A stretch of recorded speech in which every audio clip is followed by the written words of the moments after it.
Hey guys, we're back with a video for a first time in a long time. I want to get back into the habit of making some YouTube videos, and I figured the easiest way for me to do that would be to just record some of my actual training with a bit of talking over it, as a way for me to make this easier for me to record, but then also hopefully give some good value, because I post a lot of drills and things like this on my Instagram, but it's very different to like being in the moment in a real exercise in a training session, and then maybe talking about some of the nuances of those exercises in the context of a session. So today we're actually going to be covering the pancake, hence why I'm sort of warming up in my squat. If we look at the squat, technically it is a bent knee pancake. So if we look at the squat from a side angle, if I was to extend my legs straight from this position, it would be the pancake. We have like the level of hip flexion that we would normally have in a pancake. You can take the knees a bit wider, and it sort of gets you a bit deeper into that.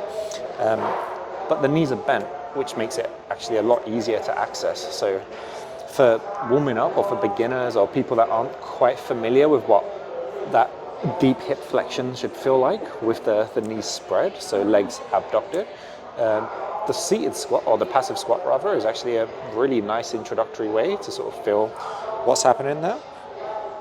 And then just to make that a bit more visual, here to here, you'll see it's pretty similar. Bent knee, straight leg, hence the squat and the pancake being pretty much the same thing, just bent versus straight leg. Now, yesterday I was doing some deep hamstring stuff. I was doing some front split holds, and because of that I'm actually pretty sore in the hamstrings. So I was just in that pancake position there, and it didn't feel very comfortable, especially on my right leg, because I was doing it's my stronger side for my front split. So I'm gonna start this session with just a little bit of light myofascial release for this hamstring and for this leg, because for me, I know when I'm sore, if I do some release work, I will just feel better in the session. Like, I've tested it so many times, and that's just how it is. I know a lot of the research that people like to post doesn't really coincide with foam rolling and myofascial release for flexibility gains or flexibility development. But it's one of those things where it's like, if you have the extra time, like I wouldn't, like if you need to gain range, I wouldn't just foam roll. You know, I wouldn't just do massage work, release work, whatever.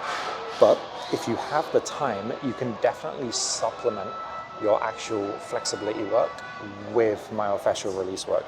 It makes a huge difference over a longer period of time. I've tried this in the past with doing some barbell rolling over quads, over adductors, etc. when I was learning my middle splits and my front splits, and it did help. And then for like smaller short-term effects like this, where I'm a little bit sore, having a little bit of this just extra attention to the area can make a bit of a difference.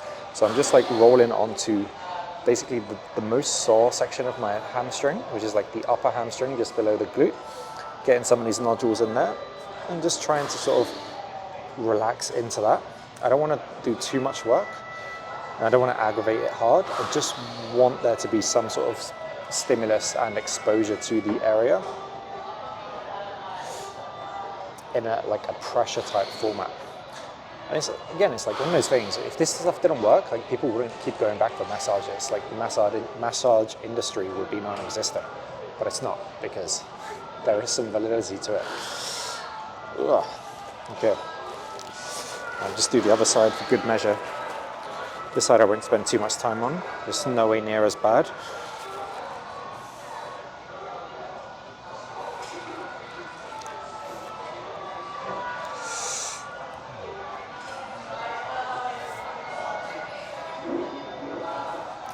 Cool.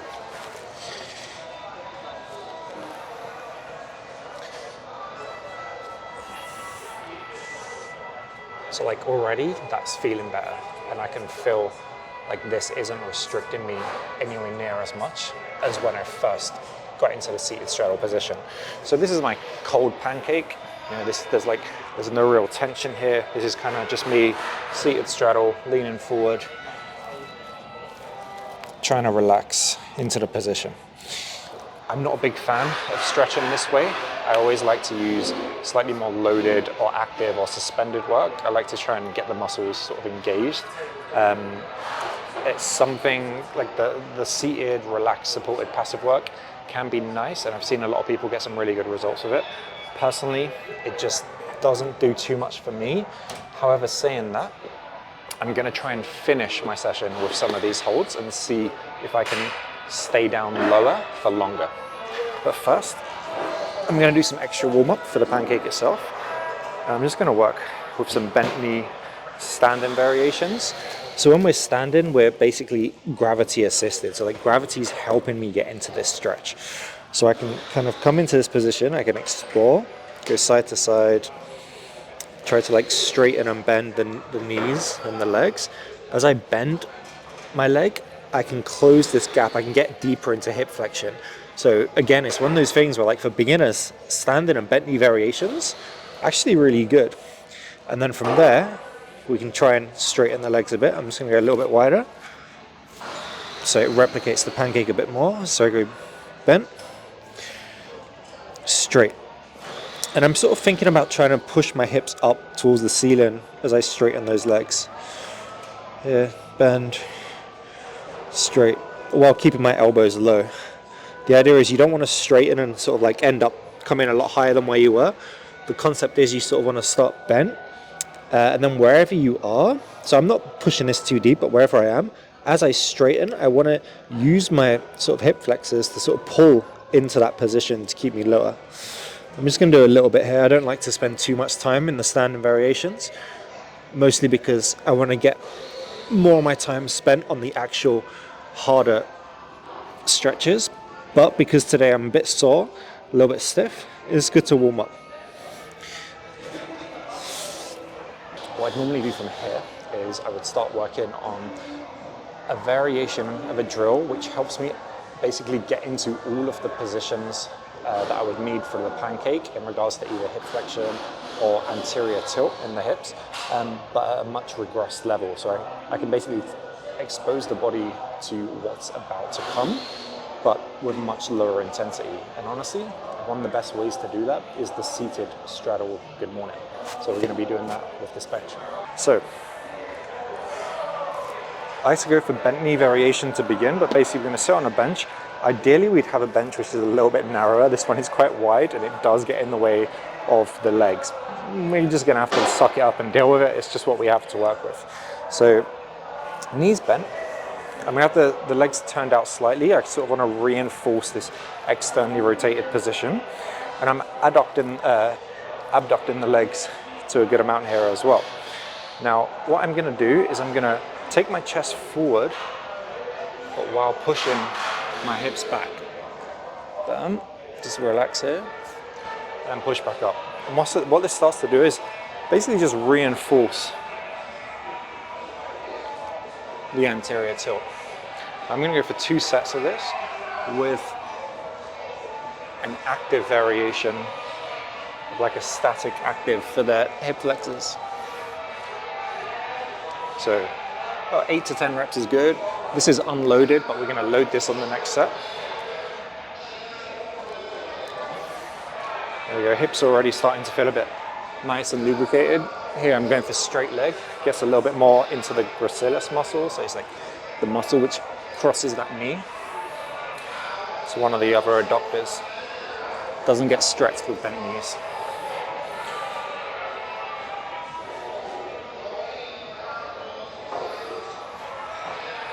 Yeah, felt pretty good. Not bad, I feel like I'm warming up well. Now I'm going to go for an active contraction. So what I'm going to do is I'm going to work on shortening the muscles even more, but against some gravity. So the bench is just a really nice, again, convenient way to do this while I'm already here. Start with an easier variation, keeping the torso vertical, legs straight. I'm going to lift, and I'm going to squeeze into the quads as hard as I can. I'm going to go for 3 by 10 seconds.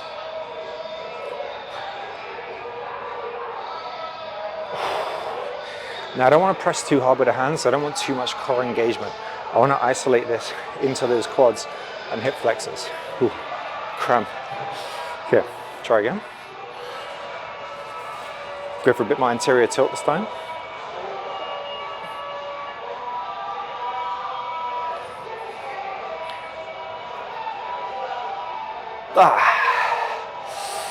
Whew. We're gonna do one more rep. Shake it off.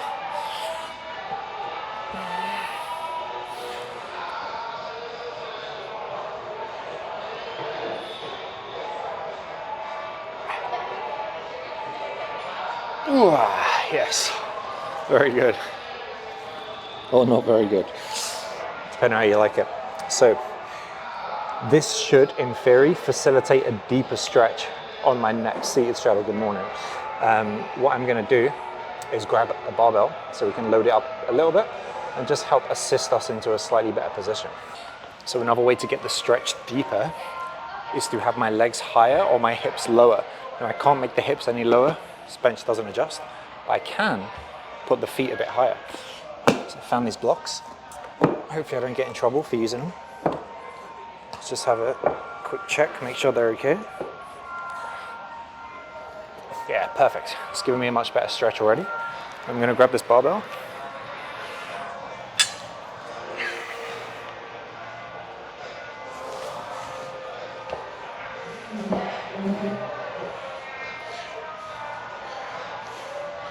Now we're gonna use the benefits of those active contractions that we just did to get into a deeper stretch. Or a less resisted stretch. Here we go. So those active contractions technically help reduce the stretch reflex, allowing you to get a little bit deeper, a little bit more comfortably.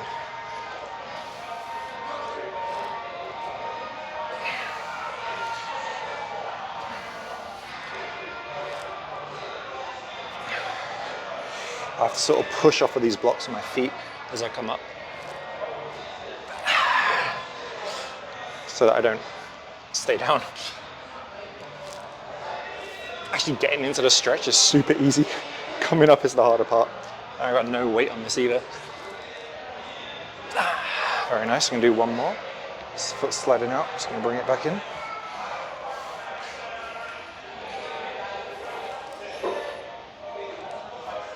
There we go. Pretty good reps. I think it's gonna be a good pancake session. We're gonna keep these for later. So we'll do these contractions again one more time, but this time I'm gonna basically make them a little bit harder. Not that they really need it, but sometimes you gotta be sadistic that way. I'm gonna place the elbows down, legs straight.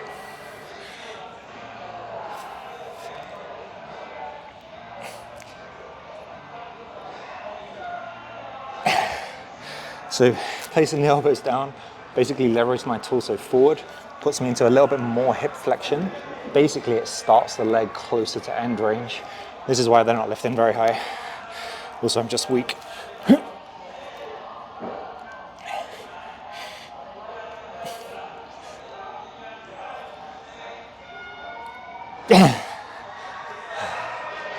gonna do one more. Come on. You want about 10 seconds rest in between the 10-second contractions. You can go for less. You can go for like 3 to 5 seconds. I'm just a big rester. Come on. Whew. Very nice. The roll off the bench has been completed. We can remove the bench. We're gonna now go down to the floor and we're gonna start some proper pancake. Okay, small rest.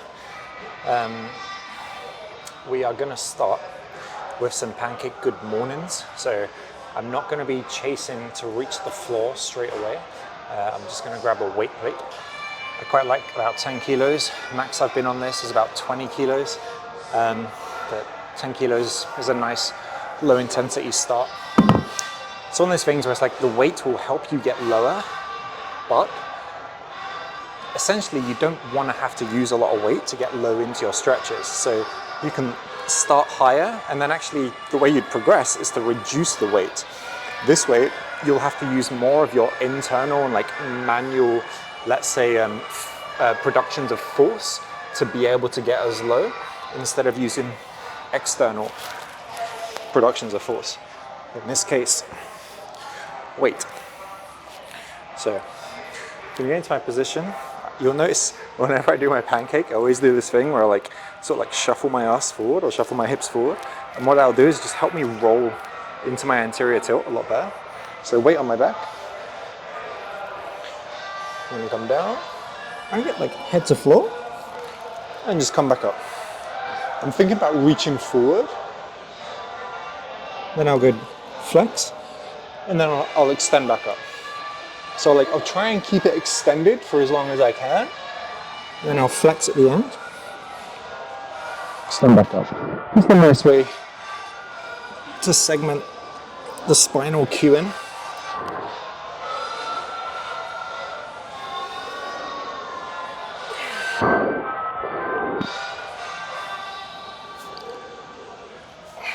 Okay, these last 2 reps, we're going to try and go a bit deeper.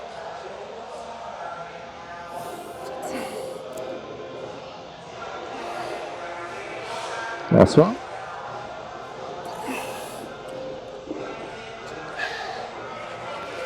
Yeah. Pretty good reps, not bad. Now, from here, ideally I would like to get chest to floor. So normally I don't do this long or an extended of a warm-up.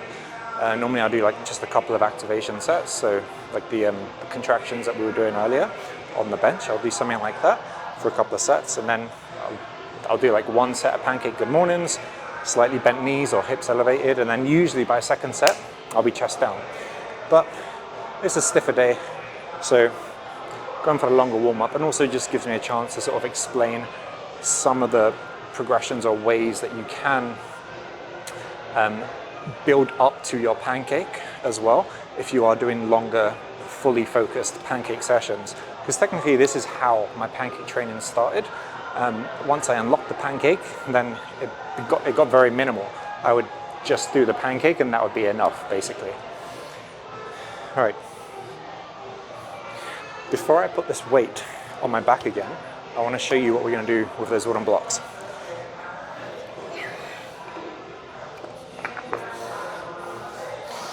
Now I'm just going to set up into a bit more of an advantageous position. I'm going to go legs a little bit wider. I'm going to go for that shuffle here. And what we're going to do is we're going to use these blocks to help us reach further. Hopefully it's still in camera shot. Actually, I'm going to sit back just in case it's not.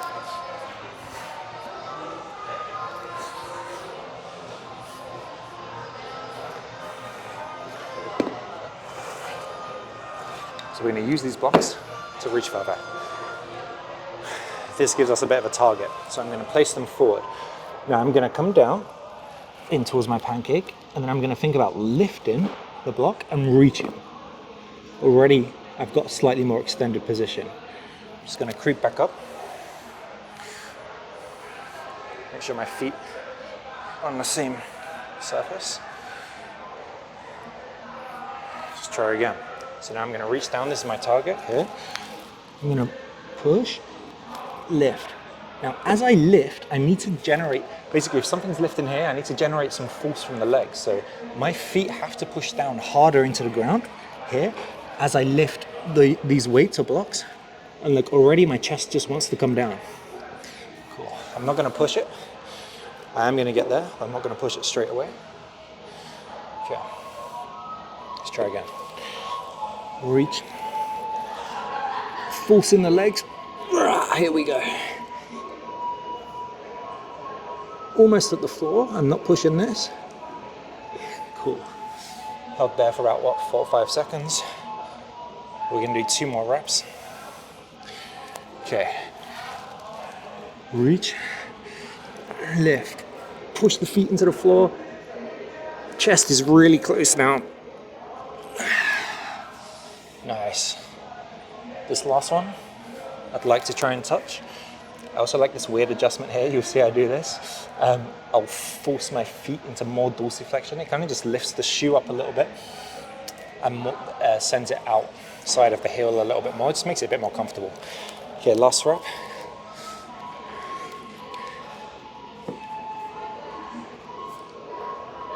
There we go, chest down. Very nice. Whew. Always come out of those slowly. Don't rush out. Imagine like you're an elastic band, you've been pulled. Don't just let go. You want to try and ease out of that. That was probably a bit too fast of an exit. But anyway, that was a good set. Chest came down. These blocks are actually really nice. What are they? Oh, I think they're for grip. So you hang. Holy shit, how would you have that much grip? Maybe from up here. There's no way I could hold on to that. I have to give that a go. Blocks are a nice addition. I'm going to do one more set with a good morning. We had the 10 kilos. Let's try and find a 5 kilo plate. Reduce the weight so we don't need as much force to help bring us down. And that way we can generate more force through the actual hip flexors. If we think about it, these hip flexors are sort of like pulling up to help the body come down. Always opposing forces. Something's coming down, something's pretty much trying to come up.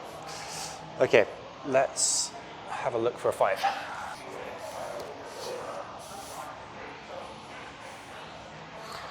Okay, found a 5 kilo.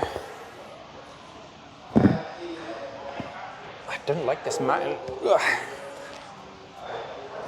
I'm trying to like take up the most or the least amount of space possible because it's quite a small gym, and I've sort of like just pushed myself into this corner. But yeah, not great for the pancake, but hopefully appreciated by other members of the gym. So 5 kilos on our back. It's kind of small. I might just actually leave this one here. Go for the shuffle. Let's go hands to the side to begin. I'm not going to come all the way up.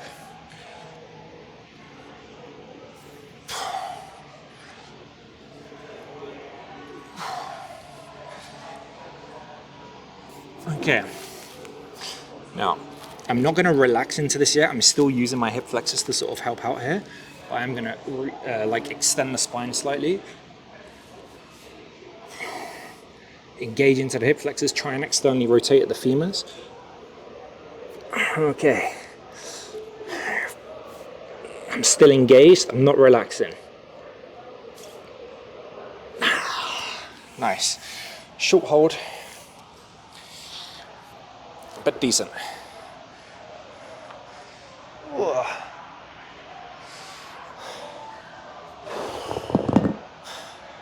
we're gonna do one more set. And we're going to aim to get chest down, but I would like chest down for about 30 seconds. This is something that I don't normally do. So normally when I get into a pancake position, I won't hold it for very long. This is probably the reason why I don't have it, like access to it on demand, cold range all the time. I just don't spend enough time in the position, but I'm confident with my body enough to pull into the position and sort of get me there. It's just not a very relaxed position. So next one, I'm going to try and, I might even actually back off the range. So I'll hit the chest to floor, and then I'll back off a bit, and then I'll try and hold there for about 30 seconds, just so it's not too big of a jump and I don't sort of risk overstretching anything that isn't used to this type of long duration hold. So I can definitely feel my adductors are pretty, I don't want to say sore, but used. They feel fatigued. They feel like they've done some stretching, they've done some work. So yeah, I'm definitely not going to try and push this last set. But let's see what we can do. We're going to use the blocks to sort of like reach, get into that deep position. I'll get chest down and then I'll regress, put a block under my chest and try and hold there for about 30 seconds. And I want to do my best to try and relax. So step 1, legs come wide, then we do the butt shuffle. Oh shit, I should have got the blocks closer first. Big brain, Erdi. Big brain. Okay. Here. Go for the reach. Put some pressure into the feet. Cool. Cool. Go again. Anyway, chest is down. I'm going to back off a little bit. Put this underneath. Make sure I'm still relatively low. It's not too bad. I can chill here for about 30 seconds.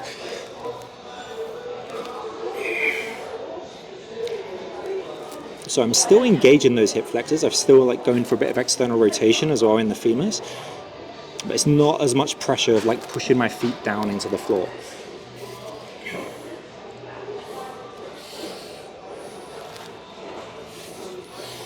Pretty happy with this actually. This is a good set for me. What was that, 30 seconds?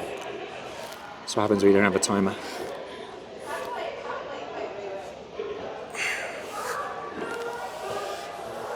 That was about 30 seconds. Whew.